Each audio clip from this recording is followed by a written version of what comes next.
다고 오는 사람들, 그런 사람들은 내가 성령 세례 못 받은 거 아닌가 이런 식으로 막 생각하는 경우들이 많아요. 그 은혜를 못 받으면.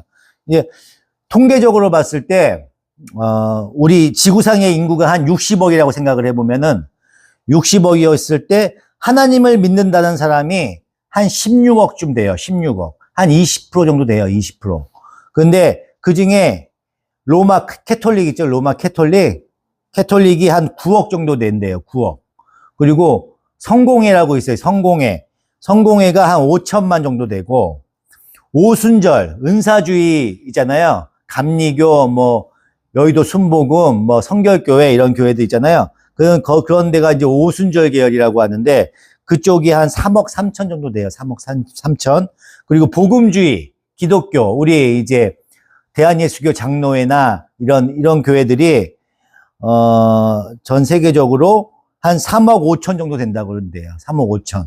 그런데 신비주의나 은사주의자들이요, 오순절만 있는 게 아니라 복음주의나 캐톨릭 또 성공회 등에도 많이 퍼져 있어요.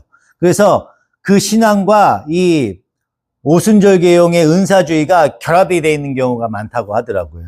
그렇게 해서 이 오순절 계열에만 은사주의가 있는 게 아니라 이런 장로회나 이런 캐톨릭이나 성공회나 이런 데도 은사주의가 많이 있어요. 많이 퍼져 있다고 합니다. 그래서 기독교를 잠식해 가고 있어요. 그런 은사주의가. 그래서 엄청난 수의 사람들이 그런 신비적이고 기적적이고 기복적인 신앙에 많이 빠져 있어요. 그리고 이러한 신비주의 운동을 오순절 운동이라고 하는데, 이 운동은 20세기 초반부터 이게 생긴 거예요. 20세기 초반에. 그전에는 없었어.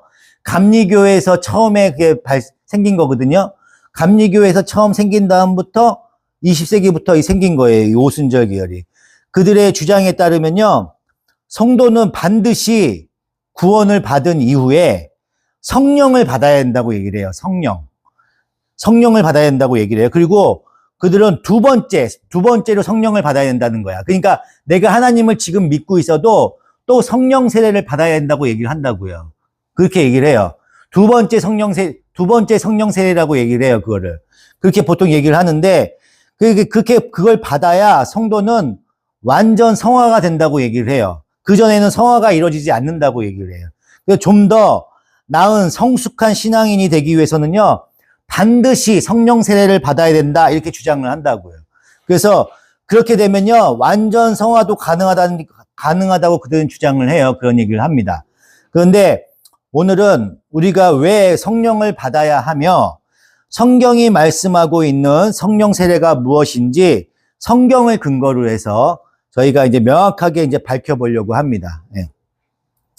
누가복음 3장 16절입니다. 그래서 요한은 모든 사람에게 대답하여 말하였다. 나는 여러분에게 물로 세례를 줍니다. 그러나 나보다 더 능력이 있는 분이 오십니다. 나는 그의 신발끈을 풀 자격조차 없습니다. 그는 여러분에게 성령과 불로 세례를 주실 것입니다. 그는 자기의 타작마당을 깨끗이 하려고 손에 키를 들었으니 알곡은 곳간에 모아드리고 쭉정이는 꺼지지 않는 불에 태우실 것입니다. 아멘. 저번 시간에 저희가 세례 요한에 대해서 공부하면서 이 구절에 대해서도 저희가 공부를 했어요. 세례 요한은 나는 물로 세례를 주거니와 예수님은 불과 성령으로 세례를 주신다고 이야기를 합니다. 그리고 예수님께서도 부활하셔서 승천하시기 직전에 또 제자들한테 또 말씀하신 구절이 있어요. 그게 사도행전 1장 5절입니다. 요한은 물로 세례를 주었으나 너희는 여러 날이 되지 않아서 성령으로 세례를 받을 것이다 하셨습니다. 아멘. 우리가 세례를 무엇이라고 얘기했었죠? 저번에 은혜야 세례를 뭐하라고 얘기했었지? 갑자기 왜 눈에다 무슨 물을 넣어 갑자기 지금? 세례를 무엇이라고 얘기했어요 그때? 동질하라고 했잖아. 같아진다고 연합이라고 했었잖아. 연합. 그래서 세례는 죽어야 할 죄인이 그리스도와 연합하여 죽고 그리스도와 합하여 새 사람으로 살아나는 거예요. 그래서 머리에 물을 뿌려갖고 그가 물에 잠기잖아요. 죽은 자를 상징하는 것이고, 이렇게 잠기는 건 죽은 자를 상징하는 거예요. 물 속에 가라앉는 건 죽은 걸 의미하는 거야. 그래서 그걸 이렇게 끄집어 올려요. 끄집어 올리면은 새 사람으로 돌아온 거야. 새 사람으로 돌아와서 올라오는 것을 그 세례라고 얘기를 한다고 그때 말씀드렸어요. 그죠? 이처럼 성령이 말씀하시는 세례는요, 연합의 의미를 갖고 있습니다. 그래서 골로새서 2장 12절입니다. 여러분은 세례로 그리스도와 함께 묻혔고 또한 그를 죽은 사람 가운데서 일으키신 하나님의 능력을 믿는 믿음으로 그리스도 안에서 그리스도와 함께 일으키심을 받았습니다. 아멘. 여기서 가장 중요한 단어가 함께예요. 함께. 연합을 뜻하는 거예요. 함께. 세례라는 건요, 바로 함께 한다는 개념이에요. 함께. 그런데 세례 요한이 이스라엘 사람들에게 세례를 주었어요. 그렇다면 그때 이 세례를 무슨 세례라고 했지, 은혜야? 그쵸. 거기 써있지? 회개세례. 회개세례예요. 회개세례. 사도행전 13장 24절입니다. 그가 오시기 전에 요한이 먼저 회개의 세례를 모든 이스라엘 백성에게 선포하였습니다. 아멘. 요한의 세례는요, 회개세례예요. 회개세례. 회개세례라는 건요, 세례를 받은 자들이 내가 죄인이구나, 죄사함을 받아야만 하는 죄인인 것을 고백하는 거야. 고백해서 또 누구나 자신을 건져줘야 돼. 건져주지 않으면 안 된다는 것을 고백하는 거. 그것이 바로 회개의 세례를 얘기하는 거예요. 그래서 그러니까 나는 죄인입니다 라는 고백과 함께 내가 용서받아야 할 죄인에 속한 자라는 걸 인정하는 거야. 그게 회개 세례예요. 내가 죄인인 걸 인정하는 거예요. 이 역시 연합을 뜻하는 거예요. 그래서 예수께서 공생에 시작할 때 바로 그 세례를 받아요. 회개 세례를 받는단 말이야. 그리고 시작을 하신단 말이야. 예수님께서 무슨 죄가 있기 때문에 회개 세례를 받는다는 거예요, 지금, 은혜야? 왜, 뭐 때문에 회개 세례를 받는 거야? 예수님께서는 죄가 있으셔, 없으셔? 죄가 없으시죠? 죄가 없는데 왜 회개 세례는 죄를 고백하는 거잖아요. 그죠? 왜 회개 세례를 받는 거예요? 그죠? 이거 공부했었잖아. 그죠? 이 부분은 공부했었어요. 그것은 바로 예수께서 죄인인 우리 인간과 동일시되는 거야. 죄가 없으신 분이 세례를 받음으로 인해서 세례는 연합이라고 했잖아요. 동질화되는, 같아진다고 그랬잖아요. 하나가 된다는 의미라고 했어. 인간과 연합이 됨으로 인해서 나도 이 죄인이 인간과 동질화가 되는 거예요. 그렇기 때문에 그 과정을 거치는 거야. 그래야 인간을 대표하지. 신이신 분이 어떻게 인간을 대표할 수가 있어? 신이신 분이 어떻게 사람을 대표할 수가 있어요? 사람과 같은 모습으로 돼야 인간을 대표해서 죽으실 수가 있잖아요. 그냥 신이 인간과 동질화가 되지 않고 그냥 죽으시면 그냥 신이 죽은 거야. 아무 의미가 없어. 근데 동질화가 됐기 때문에 우리를 대표해서 죽었다고 얘기를 하시는 거예요. 그 동질화되는 과정, 그 과정을 겪기 위해서 회개 세례를 받으신 거예요, 예수님께서. 그것은 바로 예수님께서 죄인이 우리 인간들과 동일시되심을 의미하는 것입니다. 하나님이신 그분이 우리 죄인들을 품에 안으시고 우리를 대표해서 십자가 형벌을 받기 위해 우리 죄인과 연합되는 그 장면인 거예요. 그 장면이. 그래서 세례 요한이 예수님한테 세례를 베푼 거예요. 예수께서는요, 우리 하나님의 백성들을 구원하기 위해서 죄가 없으셔. 죄가 없으심에도 불구하고 인간의 몸을 입고 죄인과 연합하기 위해서 이 땅에 오신 거예요. 그렇기 때문에 이 땅에 오신 거야. 왜 쓸데없이 신이신 그분이 인간의 모습으로 이 땅에 왔겠어? 그것도 나약한 모습으로 우리 인간을 대신하시기 위해서 오신 거란 말이에요. 예수께서는요, 요한의 세례를 받으심으로 나도 그들과 동일한 위치에 와 있다는 것을 인정하시는 거야. 그래서 우리 인류를 대표하기 위해서 우리와 동일시 되신 것입니다. 그런데 우리는 이제 요한의 세례를 받는 것이 아니라 예수님의 이름으로 세례를 받잖아요. 저희가, 그죠? 예수님의 이름으로 세례를 받아요. 사도행전 2장 37절입니다. 사람들이 이 말씀을 듣고 마음이 찔려서 형제 여러분, 우리가 어떻게 하면 좋겠습니까? 하고 베드로와 다른 사도들에게 말하였다. 베드로가 대답하였다. 회개하십시오. 그리고 여러분은 각각 예수 그리스도의 이름으로 세례를 받고 죄의 용서함을 받으십시오. 그러면 성령을 선물로 받을 것입니다. 아멘. 예수 그리스도께서요, 요한의 세례에 동참하심으로 우리 죄인들과 동일시 되셨어요. 그죠?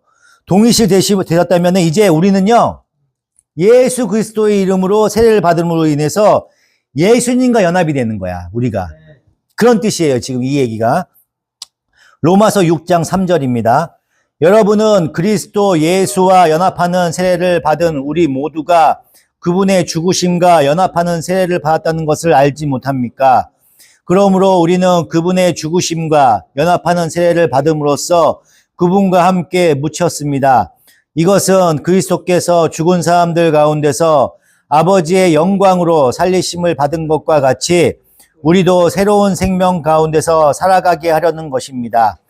우리가 그의 죽으심과 같은 죽음으로 그와 연합하는 사람이 되었으면 또한 분명히 그의 부활하심과 같은 부활로 그와 연합하는 사람이 됐을 것입니다. 우리는 우리의 옛사람이 그리스도와 함께 십자가에 달려서 죽은 것이 죄의 몸을 멸하여서 우리가 다시는 죄의 노예가 되지 않게 하려는 것임을 압니다. 죽은 사람은 이미 죄의 세력에서 해방되었습니다.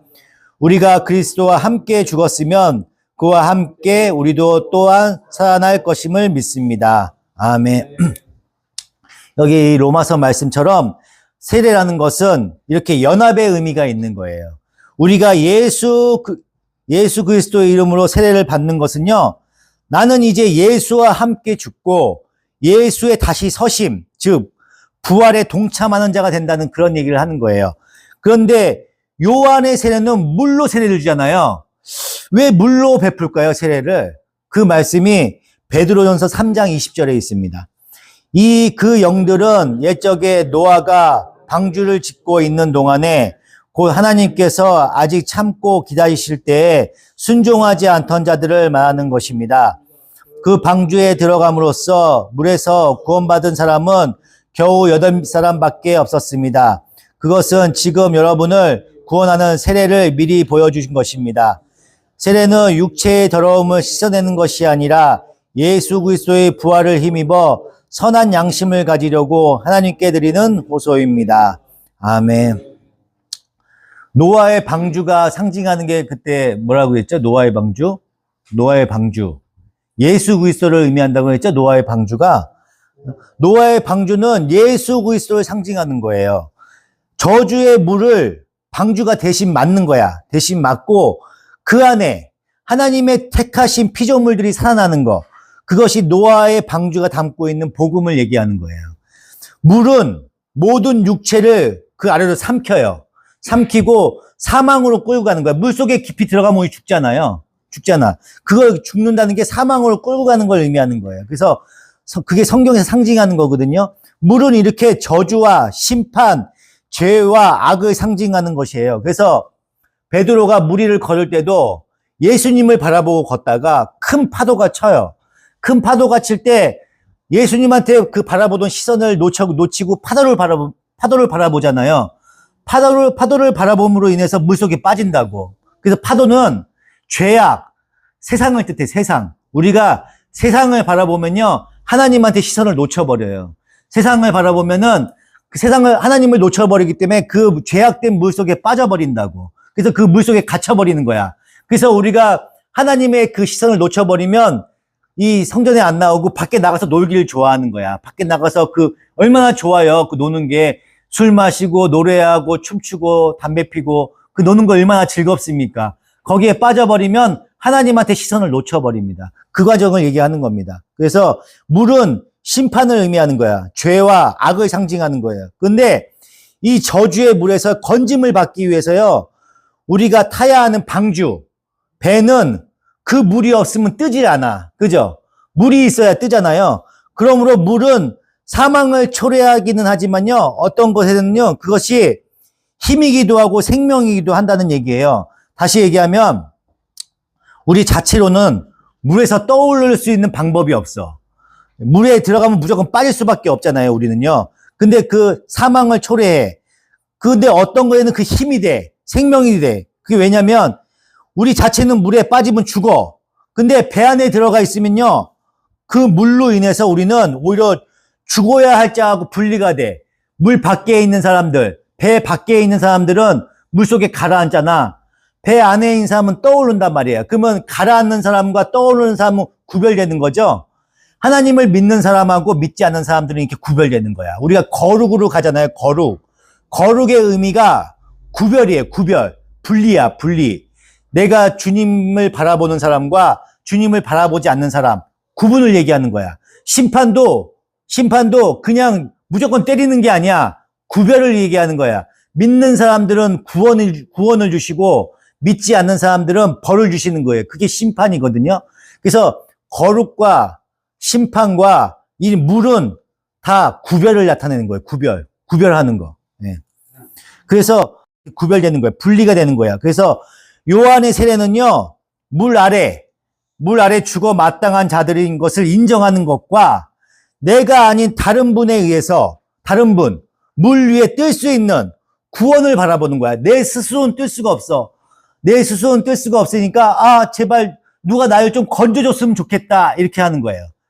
구약에서 율법을 주잖아요. 율법을 왜 주는 거야? 율법을 지키라고 주잖아요. 근데 하나님은 아셔. 이 인간들은 죄악에 속해 있는 자들이기 때문에 율법을 못 지킬 걸 아신단 말이야. 근데 왜 율법을 주신 거예요? 왜 줬을까? 못 지키는데. 율법을 지킬 수 있는 사람이 없어. 율법을 지키려고 했는데도 못 지켜. 그러니까, 누가 대신 이 율법을 어떻게 없애주거나 해줄 수가 없을까? 그러면서 기다리는 게 오실 메시아를 기다리는 거예요. 오실 메시아. 지금 우리는 어때요? 이 죄악된 세상에 살아가. 그냥 좀 하나님만 바라보면서 잘 살고 싶은데 자꾸 고난이 와. 물질적인 고난도 오고, 어려움도 오고, 사고도 당해서 다치기도 하고, 병들기도 해. 암도 걸려. 막 죽을 병도 걸리잖아요. 사망으로 자꾸 가고 있기 때문에. 나는 하나님만 바라보면서 살고 싶은데, 이 죄악된 세상이 날 가만두질 않아. 아무리 열심히 믿으려고 해도 자꾸 날 힘들게 해. 그러면 어떻게 돼요? 그 예수님 빨리 오셨으면 좋겠다. 다시 오실 예수님 빨리 오셨으면 좋겠다. 저 완벽한 하나님 나라에 가고 싶다. 이 생각할 거 아니에요. 그 바람으로 우리가 신앙을 갖는 거야. 그래서 구약은 오실 메시아를 기다리면서 신앙생활을 하는 거고, 이 신약 시대는 다시 오실 예수님을 바라보면서 우리가 신앙생활을 하는 거예요. 그 희망과 그 소망이 있는 거잖아요. 우리가 소망이 뭐예요? 천국 가는 거잖아. 천국이 뭐야? 하나님 나라, 하나님 백성 되는 거잖아요. 우리가 완벽한 그 하나님 나라. 지금도 하나님 나라가 임했지만 그 완벽한 나라, 거기 가고 싶은 거 아니에요. 거기가 천국이잖아. 거기에 소망을 두고 사는 거잖아요, 지금. 근데 이 죄악된 세상은 우리 편이 아니야. 그렇기 때문에 하나님 백성으로 살아가려면 너무 힘들어. 사탄의 백성으로 살면 너무 편해. 그냥 남들 때려갖고 돈 뺐으면 되고, 남들 밟고 올라가면 되잖아. 근데 하나님 백성은 그렇게 하지 말래. 남들한테 떡떡하고 정직하게 살아야 되고, 어려운 이웃이 있으면 밟고 올라가는 게 아니라 보듬어주고 사랑해 주래잖아요. 그러면 내 걸 덜어줘야 돼. 내 걸 덜어주면 내가 부자가 될 수가 없잖아. 난 자꾸 모아야 부자가 되는데. 그러니까 이 세상에는 하나님 백성이 살아가기가 너무 힘든 거야. 그렇잖아요. 그렇기 때문에 그 하나님의 그 나라가 빨리 왔으면 좋겠다. 그렇게 얘기하는 거예요. 그 하나님 나라를 바라보면서 이 죄악된 세상 살아가면서 하나님 백성으로 살아가는 게 힘들지. 그러면 어떻게 해야 돼? 나를 죽여야지. 나의 이 세상에 살아가는 그 물질에 대한 욕심과 세상에 대한 권력과 이런 거에 대한 욕심을 자꾸 죽여야죠. 그런 것들 죽이지 않으면 힘들어. 하나님 백성은 이 세상에 살아가기가 힘들다고. 그걸 죽여야, 나한테 그런 욕심과 그 죄를 죽여야 나한테 평안과 기쁨이 오는 거예요. 고린도전서 10장 1절입니다. 형제 자매 여러분, 나는 여러분이 이 사실을 알고 지내기를 바랍니다. 우리 조상들은 모두 구름의 보호 아래 있었고 바다 가운데를 지나갔습니다. 이렇게 그들은 모두 구름과 바다 속에서 세례를 받아 모세에 속하게 되었습니다. 아멘. 이스라엘이 애굽에서 나와야 되는데 그들은 눈앞에 이 넓고 넓은 이 홍해를 건널 능력이 없어요. 노예잖아요, 노예. 한 번도 건너보질 못한 거야, 노예 생활하니라고. 그런데 모세는요, 살인을 저지른 다음에 애굽에 한번 갔다 왔잖아. 그 가나안 땅에 한번 갔다가 다시 또 온 거잖아요. 한번 왔다 가본 사람이야. 그래서 모세는 경험이 있어요. 상징적인 의미거든요. 갔다 와본 사람이잖아, 모세는요. 그런 의미가 있어요. 그래서 모세는 애굽에서 다시 나올 수 있는 그 실력이 있는 거야. 이 상징적인 의미라고 했어요. 그래서 이스라엘이 출애굽하기 위해서는요, 모세가 그들을 품에 안고 애굽을 탈출해야 되는 거예요. 그래서 모세의 힘을 받아서 탈출할 수밖에 없는 거야. 그 애굽 사람들은요. 그렇잖아요. 하나님은요, 그 모세를 앞세워서 이스라엘을 건져내신 거야. 그래서 성경은 이스라엘이 모세에 속하여 세례를 받았다고 말씀하고 있는 거예요. 그래서 이 모세가 예수님, 예수 그리스도를 상징하는 거예요. 지금 여기서. 그래서 이것은 예수 그리스도 안에서 우리가 받을 구원을 상징하는 것입니다. 그래서 하나님의 저주로부터 살아날 수 있는 사람은 예수님 한 분밖에 없어요. 다 죄인이라고 했잖아요. 살아나서 구원받을 수 있는 사람은 이 저주, 죄 가운데 있어서 유일하게 살아날 수 있는 사람은 예수님 한 분밖에 없었어요. 그래서 왜냐하면 그분이 하나님이 요구하는 모든 율법을 다 지킬 수 있는 분이고요. 죄가 없어. 그게 특징이죠. 죄가 없잖아요. 예수님께서는요. 하나님이 제일 싫어하는 게 죄예요, 죄. 공의의 하나님이시기 때문에 죄를 엄청 싫어하신다고. 그 하나님께서 그 미워하시는 그 죄와 아무 상관이 없으신 분이 바로 예수님이세요, 예수님. 그래서 하나님은 죄로 인해 다 죽어야 할 이 저주의 바다 같은 세상에서 방주인 예수님 한 분만 구하신 거야. 예수님 한 분만. 예수님 한 분만 건져 올리신 거야. 근데 하나님이 내리시는 그 무시무시한 저주의 물 위에 예수님의 배만 떠 있는 거예요. 떠 있어. 근데 우리는요, 바로 그 예수 안에 들어가서 구원을 받은 거야, 우리가 잘나서 구원받은 게 아니라 예수님한테 붙어갖고 구원을 받은 거예요. 예수님 안에, 품 안에 들어가서 우리가 구원을 받은 거라고. 예수님의 그 배에 우리가 안에 들어갔기 때문에 우리가 구원을 받는 거예요. 하나님은요, 창세 전에 부르신 교회, 그 교회들, 우리들 얘기하는 거예요. 모두 예수님 안에 넣으셔서 구원을 하신 거야. 그러면 불과 성령으로 세례를 받았다는 것은 무엇을 얘기하는 거예요? 불은요, 저주받아 죽어야 할 부분들을 모두 태우는, 불이니까 태우잖아요. 태우는 성질을 가지고 있어요. 고린도전서 3장 10절입니다. 나는 하나님께서 나에게 주신 은혜를 따라 지혜로운 건축가와 같이 터를 닦아 놓았습니다. 그런데 다른 이가 그 위에다가 집을 짓습니다. 그러나 어떻게 집을 지을지 각각 신중히 생각해야 합니다. 아무도 이미 닦아놓은 터 예수 그리스도밖에 또 다른 터를 놓을 수가 없습니다. 누가 이 터 위에 금이나 은이나 보석이나 나무나 풀이나 집으로 집을 지으면 각 사람의 업적이 드러날 것입니다. 그날이 그것을 밝히 보여줄 것입니다. 그날은 불로 나타나기 때문입니다. 그래서 그 불이 각 사람의 업적이 어떤 것인가를 검증하여 줄 것입니다. 어떤 사람이 지은 작품이 그대로 남으면 그는 삭을 받을 것이요. 어떤 사람의 작품이 타버리면 그는 손해를 볼 것입니다. 그 사람은 구원을 받을 것이지만 마치 불 속을 거쳐서 살아나오듯 할 것입니다. 아멘. 불이 태우는 이처럼 태워요. 태우는 것과 같이 심판을 상징하는 거야, 불은. 생명이 아닌 것을 심판하는 것을 얘기합니다. 그래서 이 모든 불에 탈 것들, 그 속에서 건지는 거야. 건짐받은 게 그 성령에 속한 것들이 그 건짐받는다는 의미예요. 그래서 물이 쏟아져요. 물이 쏟아져서 그 속에 빠져 죽을 수밖에 없어. 저주받은 것들. 그게 불에 타는 걸 의미하는 거야. 같은 의미예요. 불에 타는 거. 타는 거고, 방주. 노아의 방주 있잖아요. 방주 안에서 타갖고 구원을 받아. 물에 뜨잖아요. 그 뜨는 것이 성령에 속한 거를 의미하는 거예요. 같은 의미예요. 불과 물하고 그 같은 의미가 있는 거고, 방주하고 성령하고 같은 의미가 있는 거예요. 그래서 방주로 말미암아 죽어야 할 것들이 죽지 않고 뜨는 것처럼 성령 때문에, 성령 하나님 때문에 불에 타야 할 것들이 건짐을 받는 거예요. 그래서 불과 성령으로 세례를 받는다는 어구가 여기에 이 내용이 있는 겁니다. 여기. 그래서 구원받은 성도들은요, 모두 불과 성령으로 세례를 받은 거야. 내가 하나님을 믿어. 나한테 믿음이 있어. 그러면 이미 내가 불과 성령으로 세례를 받은 자라고, 여러분들은. 불로 인해 세상에 함께 죽어야 할 죄와 어둠이 모두 죽고 성령으로 인해서 새롭게 태어난 자들, 우리는요, 불과 성령으로 세례를 받은 자라고 우리를 얘기하는 거야, 우리를. 예. 이렇게 모든 그리스도인들에게는요, 성령이 오신 거야. 예수님을 믿으면요, 성령이 이미 나한테 오신 거라고요. 바로 바울 사도가 성령이 그 속에 계시지 않으면 예수님을 그리스도라고 시인할 수 없다고 얘기를 해요. 바울이. 그죠? 성경이 보면 나와 있잖아요. 옛 언약과 새 언약을 보면 여기 에스겔에 그 얘기가 나와 있어요.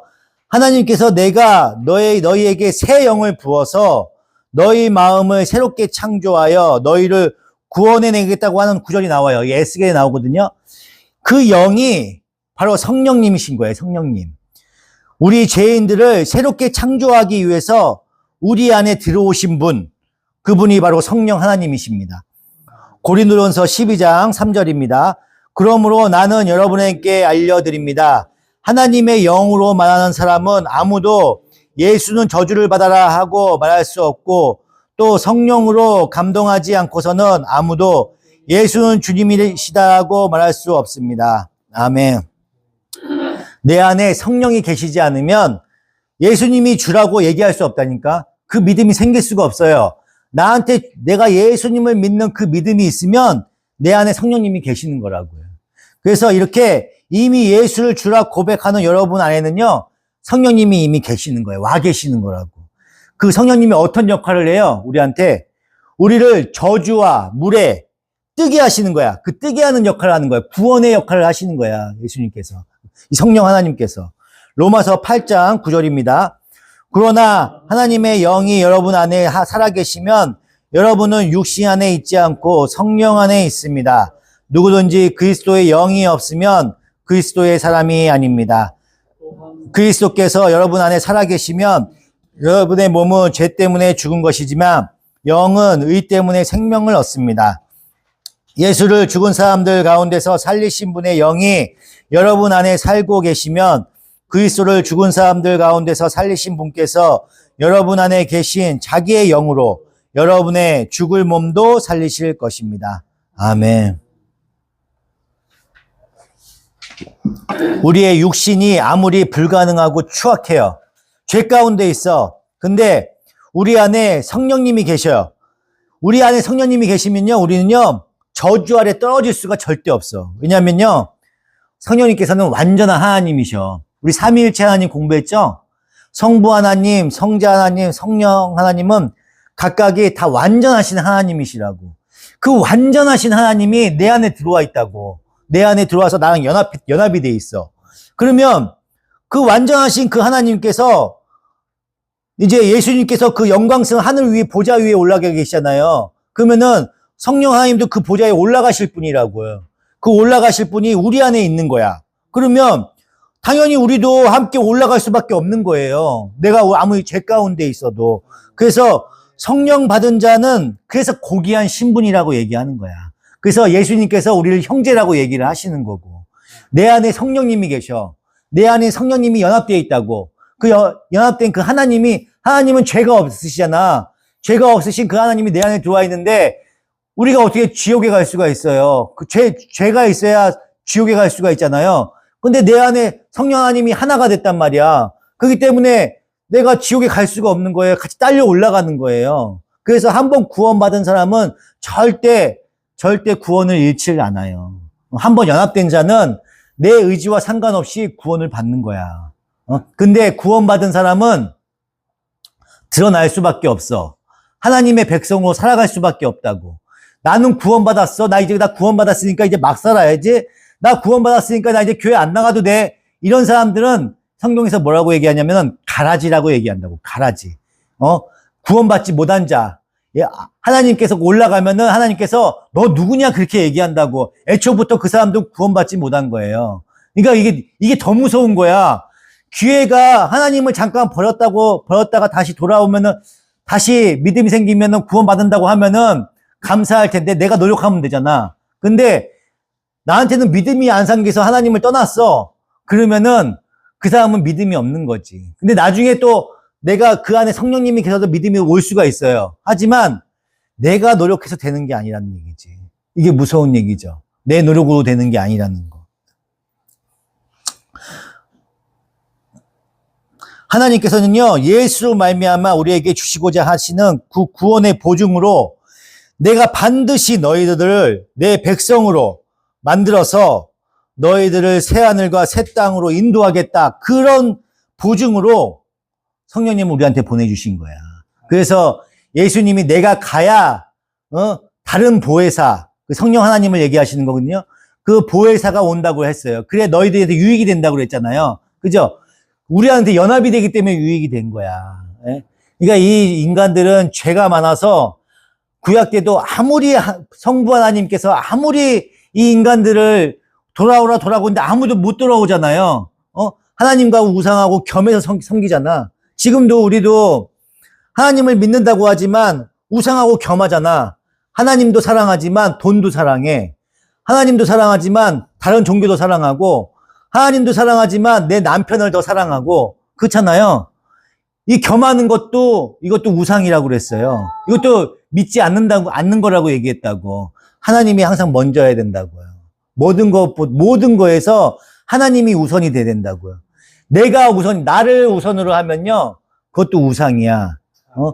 하나님을 둘째로 놓으면 안 된다고요. 항상 첫째로 놓으셔야 돼. 뭐든지 첫째로. 광석이를 첫 번째로 놓으면 안 돼. 하나님을 항상 첫 번째로 놓아야 된다고. 네야. 알았지? 네? 로마서 8장 1절입니다. 그러므로 그리스도 예수 안에 있는 사람들은 정죄를 받지 않습니다. 그것은 그리스도 예수 안에서 생명을 누리게 하는 성령의 법이 여러분 각자를 죄와 죽음의 법에서 해방하여 주었기 때문입니다. 아멘. 성경은 왜 우리가 성령을 받아야 하는지를 반복해서 설명해 주고 있습니다. 무엇이 우리를 죄와 사망에서 해방시켜 준다고 되어 있어요? 성령 하나님께서. 내가 노력해서 되는 게 아니고 내가 선한 일을 해서 되는 게 아니고 성령 하나님께서 내 안에 들어와서 나랑 연합되어 있기 때문에 나랑 하나가 되어 있기 때문에 우리가 그 사망의 법에서 해방시켜 주시는 거야. 그 성령 하나님께서. 우리가 잘나서가 아니라요. 우리의 노력을 해서 되는 게 아니고 성령님께서 계시기 때문에 죄와 사망에서 풀려나게 되는 거예요. 그 저주의 물과 심판의 불에서요. 성령께서는 빠질 수 없어. 왜냐하면 완전하신 하나님이고 죄가 없으신 분이기 때문에 거기에 빠질 수도 없어요. 거기에 빠져갖고 불에 탈 수가 없다고. 우리는 그 성령님의 힘입어서요. 완전하게 물 위에 뜰 수가 있었던 거예요. 그래서 불 가운데 건짐을 받는 거야. 그래서 해방이 되는 거예요, 우리가. 정리하면요.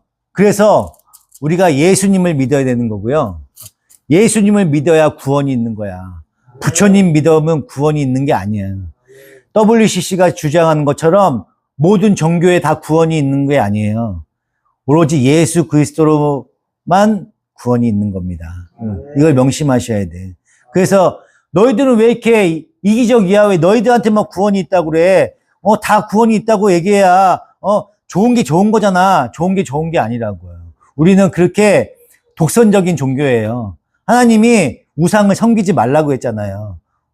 그 말씀처럼 우리는 성령 하나님, 예수님께서 보내주신 그 성령 하나님, 그 하나님께서 우리 안에 들어왔기 때문에 구원을 받는 거야. 근데 부처님이 성령 하나님 보내주셨어? 아니잖아요. 아니라고. 다른 종교에서는 보내준 적이 없어. 예수님을 믿어야, 예수님을 신이라고 믿어야 돼. 예수님을 선지자로 믿거나 그냥 박애주의자라고 믿으면요, 구원이 없어요. 예수님을 신으로 믿으셔야 된다고. 그 신이신 예수님이 성자 하나님인 걸 믿으셔야 된다고. 그래야 우리한테 구원이 있는 겁니다. 그래야 우리 안에 성령 하나님이 계신 거야. 근데 일반적으로 보면 믿을 수가 없거든. 성경으로 봤을 때는 죽었다 살아나는 것도 믿을 수가 없고 눈으로 보질 못했잖아요. 그죠? 무리를 걷는 것도 보질 못했잖아. 그러니까 안 믿어지는 거지. 근데 어떻게 해요? 믿는 사람들이 오히려 이상한 거야. 근데 왜 믿는 거야? 내 안에 성령 하나님이 계시기 때문에 나한테 그런 믿음을 주시는 거야. 근데 이성적으로 생각하거나 아무리 논리적으로 생각해봐도 사람이 무리를 걷는 거거나 죽었다 살아나는 거는 논리적으로 생각하면 믿는 게 바보예요. 솔직히 믿는 게 바보야. 근데 우리는 믿잖아요. 그죠? 우린 믿어요. 우리 안에 성령 하나님이 계시기 때문에 믿는 거야. 성경을 아무리 봐도 못 믿어. 믿음이 없는 사람들은 못 믿어. 내 안에 성령님이 계시지 않으면 그게 믿어지지가 않는다고. 내 안에 성령 하나님이 계시기 때문에 믿어지는 거예요. 여러분 안에는요, 성령 하나님이 계시는 거예요, 지금. 내가 지금, 그래서 낙심하고 고난 가운데 있어갖고 실족해도 하나님은 계속 사랑으로 보듬어 주시는 거야. 둘째 아들이 집을 나갔어. 오랫동안 방황해서 허랑방탕하게 살아. 그렇지만 그 허랑방탕하게 아버지를 잊고 살아도 그렇다고 해서 그 아들이 아니야? 아니잖아요. 둘째 아들이잖아요. 그래서 아버지는 그 기다리잖아. 그게 신분이라고, 신분. 내가 아버지를 버리고 잊고 나가도 우리 안에 성령 하나님이 계시기 때문에 내 신분은 하나님의 백성이라고. 그래서 고난 가운데 있다가도 나중에 쥐염염매가 먹는 그런 고난 가운데 나중에 돌아오게 돼 있다고요. 네. 근데 그게 하나님이 주시는 고난이에요? 아니지. 지 욕심 때문에 나가서 지가 열심히 살아보겠다고 하다가 자기를 믿다가 당하는 고난이잖아요. 그죠?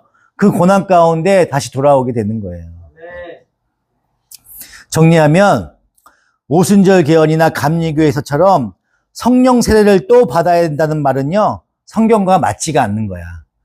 성령은요, 그리스도인들 속에 이미 와 계시는 거야. 내가 예수님을 믿어.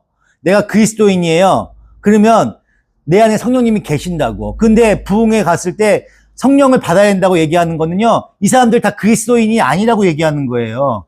근데 다 그리스도인이잖아. 그리스도인이 다 성령이 내 안에 계시잖아. 근데 무슨 성령을 또 받냐고. 그 말이 안 되는 거잖아요. 성경 유지까지 어떻게 공부했잖아요. 그죠? 그러면 그게 말이 안 되는 거잖아. 이게 개혁주의 주장이에요. 개혁주의 얘기라고. 성령은요, 그리스도인들 속에 이미 와 계십니다. 성령이 아니 계시고는요, 우리가 예수님을 주라 시인할 수가 없어요. 그죠? 제가 지금 말씀드렸잖아. 내 안에 성령님이 계셔야 주라고 시인할 수가 있잖아요. 그죠? 그런데 우리가 두 번째로 받아야 할 성령은 없어요. 그렇기 때문에. 이미 성령님이 와 계시기 때문에. 성령님이 잘못 생각하면 성령님이 성령님이 두 가지 성령님이 계시다고 얘기하면 그거 이단이 되는 거야. 성령님은 한 분이세요. 한 분. 한 번 받은 성령님을 또 받을 수가 없어. 이미 와 계시는데 그 하나님이 계시는데 무슨 어떤 하나님을 또 받냐고. 처음 와 계신 성령보다 더 능력 있는 성령이 있다는 얘기가 아니에요. 그런 거는 말도 안 돼. 우리 삶에 성령님이 오셔서 우리의 눈을 뜨게 해주시고 죄를 알게 해주시고 의가 무엇인지 알게 해주시며 영원한 하나님의 저주의 심판이 바로 우리의 것이라는 것도 알게 해주신 그분. 그날 여러분은요, 내가 딱 그걸 느꼈어. 이미 내가 죄인인 걸 딱 알았어. 하나님을 알았단 말이야. 영접했단 말이야. 그러면 이미 성령 세례를 받은 거야. 내 안에 성령님이 계시는 거라고. 또 다른 성령 세례는 없습니다. 그게 성령 세례예요. 네. 이제 한 번에 우리에게 선물로 해주신 그 하나님의 구원, 믿음, 아들의 신분을 하나하나 말씀 안에서 깨달아가면서 우리는 우리의 버려야 할 부분들, 불로 태워버리고 물로 이시사시켜버리는 것처럼 우리 안에 그 거룩한 모습만을 찾아가는 것이 신앙생활이에요. 신앙생활. 신자의 삶입니다. 그러니까 나의 이기적인 거, 죄 가운데 있는 것들을 다 죽여가면서 거룩으로 나아가는 거야. 거룩이 뭐라고 했죠? 구별된다고 했죠? 구별. 세상 것들과 구별하는 거예요. 내가 잠이 많아도 잠을 죽여가면서 예배에 나오는 거하고 유튜브 방송을 보는 것보다도 성경 말씀을 한 번 더 보는 거하고 거짓말을 매일 하루에 한두 번씩 매일 했던 거를 거짓말을 줄여가면서 정직하게 사는 거. 이런 것들이 구별되는 거잖아요. 세상 사람들이랑. 이런 과정으로 나아가는 겁니다.